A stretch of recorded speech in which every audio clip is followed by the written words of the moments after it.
Hello people! Magluluto po tayo today ng creamy macaroni fruit salad. Kaong nata de coco and fruit cocktail ay sabay-sabay ko na pong dinrain and nag-slice na rin po ako ng cheese. Sa isang malinis na rice cooker ay doon ko na po nilagay lahat ng mixture dahil wala po akong mixing bowl and I'm sorry for that.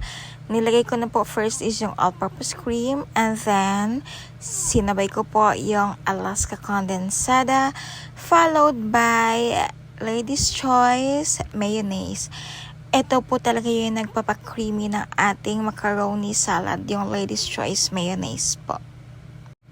After mekas-mekas ay inilagay ko na po ilang lahat ng aking mga drain na ingredient. Kasama na po doon yung kaong nata de coco, cheese, fruit cocktail, and raisins. Ayan, dried na po yan siya lahat. Drained na po yan siya lahat. And then after po is mix-mix lang po lahat hanggang magkuha po natin yung desired creaminess katulad po nito. And ito na po yung ating creamy macaroni fruit salad.